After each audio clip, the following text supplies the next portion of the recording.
আসসালামু আলাইকুম। আপনারা সবাই কেমন আছেন? আশা করি সবাই ভালো আছেন। তো এই যে আজকে রাত্রের জন্য কি খাবো এটা অ্যা রেডি করি দেখেন আপনাদের সাথে শেয়ার করতেছি। তো এই যে ডিম সিদ্ধ দিয়ে দিছি চুলায় আর এখানে সব কিছু কাইটা ধুইয়া রেডি করে নিছি। তো দেখেন এটা এত পেঁচায় না বলে এটাই বলি আজকে ডিম বিরিয়ানি রান্না করব। সরি ডিম টমেটো বিরিয়ানি এটা বলুম। টমেটো দিয়ে বিরিয়ানি রান্না করে তো ওইভাবে আর কি আমি রান্না করছি আজকে। এটা হলো আজকে বলতেছি মানে আমি ভিডিওটা শুক্রবারের ভিডিওটা দিতেছি।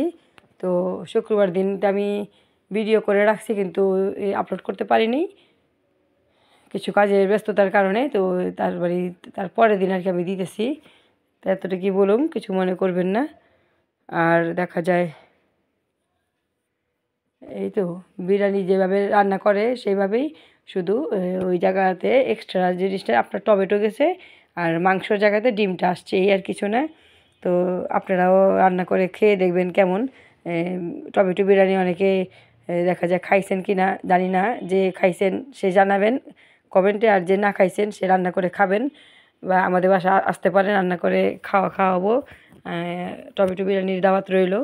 তো এখানে এই যে আদা রসুন অল্প একটু কিশমিশ ছিল আর লবণ, বিরিয়ানি মশলা এগুলি এক্সট্রা অন্য কোনো মশলা দেইনি, যেহেতু অল্প একটু ঘরে একবেলার জন্য রান্না করতেছি। তো একটু অল্প উপকরণ দিয়েই রান্না করতেছি এমনি। আর এই তো এগুলি আর কি মশলাটা করে তারপরে করব। আর অনেকে দেখা যায় খালি খালি টমেটো মরিচ, শুকনা মরিচ দিয়ে লবণ দিয়ে মানে টমেটো মাখা খায়, অনেকে এটা বলে। টমেটো ভর্তা বলতে পারেন বা মাখা বলেন, যেটাই বলেন, ওটাও খাইতে ভালোই লাগে, আপনারাও খেয়ে দেখবেন। তো এমনি আগে না টমেটো খাইতাম না, কিন্তু মানে একদম কম খাইতাম, পরিমাণ কম খাইতাম, মানে খালি খালি যে কাঁচা টমেটোটা সেটার কথা বলতেছি। এমনি দেখা যায় খাট্টা টমেটোর খাট্টা বা যে টমেটো ভর্তা বা এই যে মুড়ি ভর্তা বানাইলে বা তরকারিতে দিলে ওইভাবে করে একটু খাওয়া হইতো। যে যে যেভাবেই খায় না কেন, কিন্তু খালি টমেটোটা কাঁচাটা না বেশি খাওয়া হইতো না, কিন্তু এখন একটু মাঝে মাঝে খাই দেখি ভালোই লাগে এমনি। আপনারাও খেয়ে দেখবেন। তো ওই যে তরকারি না মানে বিরিয়ানির জন্য কাটতাছি আর দুইটা আলাদা বলছি যে আমি একটু খাবো। তো একবারে আর কি ধুয়ে নিছি তরকারি বারবার তরকারি তরকারি বলে ফেলতেছি, সরি, কিছু ভাববেন না। পোলাওর জন্য কাটা আর খাবার একবারে আর কি নিছি কাটতে। তো এই আর কি আপনাদের সাথে শেয়ার করলাম। আর দুপুরে একটু ভাজি ভর্তা খেয়েছিলাম। দুপুরের যে ভিডিওটা আছে এটাও আমি আপনাকে ইনশাল্লাহ নেক্সট ভিডিওতে শেয়ার করব। তো দেখতে থাকেন। আর ভিডিওটি কেমন হয়েছে জানাবেন, সাবস্ক্রাইব করবেন, লাইক করবেন, বেশি বেশি বেশি বেশি করে দেখবেন, বেশি বেশি করে সাবস্ক্রাইব করবেন, যেন আমি নতুন নতুন আরও ভিডিও নিয়ে আসতে পারি। তো দেখতে থাকুন, সাথে থাকুন। আর কোনো কিছু যদি ভুল করে থাকি বা বলে থাকি প্লিজ ক্ষমা দৃষ্টিতে দেখবেন। আর প্রতিদিন আমি চেষ্টা করি ভিডিও দেওয়ার জন্য, কিন্তু ভিডিও আমি আসলেই করতে পারি না। দেখা যায় অন্যান্য মানুষ যেভাবে মানে প্রতিদিন সব কিছুই শেয়ার করে, আমি এভাবে শেয়ার করতে পারি না। আর দেখা যায় ফ্যামিলিতে দেখা যায় অনেকে ক্যামেরার সামনে আসতে চায় না। তো এটা বলুম না যে নামাজ কোরআন পড়ে স্বাভাবিক, নামাজ মুসলমান যেহেতু নামাজ কোরআন কম বেশ সবাই পড়ি আমরা। তো এটা বললাম আমাদের আসলে ভুল হবে, ঠিক আছে? তো এটা বলুম না আমি, কিন্তু এটা বলুম যে হ্যাঁ অনেকে আছে ক্যামেরার সামনে আসতে চায় না। তো এই এতটুকুই বলবো, আর কোনো কিছুই না। তো এটার জন্য আমার কোনো অবজেকশন নেই কেউর কাছে, স্বাভাবিক, এটা না আসতেই পারে। তো এটা নিয়ে কোনো কিছু না, নর্মালি এটা।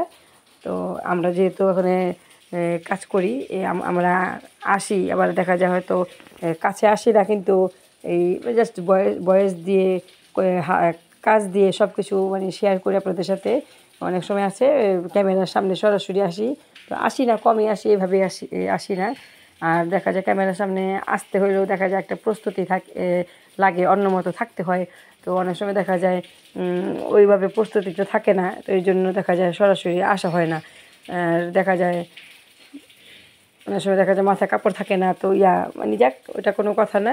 ক্যামেরার সামনে চেহারা দেখাইলেই যে ভিডিও হবে আর চেহারা না দেখালে যে ভিডিও হবে না, সেটা তো কোনো কিছু না। তবে এটাই এতটুকুই বলি যে চেহারাতে যদি সরি চেহারা না মানে ভিডিওতে যদি ডাইরেক্ট আসি সেটা একটু অন্য মতো যে মানুষ চিনতে পারবে যে কে কাজ করতেছে বা কার ভিডিওটা, সেইটা আর কিছু নয়। তো সাথেই থাকুন, দেখতে থাকুন। অনেক কথা বলে ফেলছি, কথা কিছু বলুম না বা বলুম অনেক কিছু, এগুলি বইলাম অনেক কিছু বলে ফেললাম। তো এই যে মশলা কষানো হয়ে গেছে বিরিয়ানি, তো এই যে এখানে চাল পানি গরম হয়ে গেছে, তো এখানে চাল দিয়ে দিলাম। চালটা দমে এসে মানে শুকায় গেলে দমে রাখবো। ডিম সিদ্ধ করে রাখছি, দেখতে পারতেছেন সামনে বাটিতে রাখা।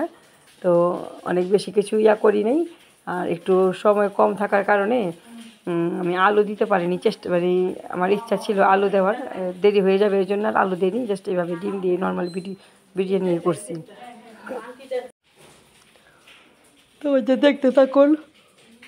তো আমার মেয়ে দেখা যায় রান্না বান্না শেষ হয়েছে পরে ও ওর প্লেটটা সুন্দর করে একটু ডেকোরেট করে আপনাদের সাথে শেয়ার করছে। আর খাওয়ার যে কোনো খাওয়াই যেমনই হোক না কেন, খাওয়াটা যদি সুন্দর হয় বা প্লেটিংটা সুন্দর হয়, দেখতে মানে সেই মতো মানে ভালো লাগে, একটা আকর্ষণীয় লাগে বা খাইতেও মন চায়। যদি মজা না হয়, মজা হইলে তো মানে ভালোই 100% খেতে মন চাইবো, কিন্তু যদি একটু ডেকোরেটটাও দেখা যায় মানে ভালো হয়, সেটা দেখেও দেখা যায় অনেকে বলে বা আমরা নিজেরাই বলি যে একটু খাই দেখি তো, বা তাড়াতাড়ি করে খাবো, কখন খাবো তাড়াতাড়ি হয় না কেন। হ্যাঁ, মানে অনেক অপেক্ষায় থাকা হয়। তো এই আর কি।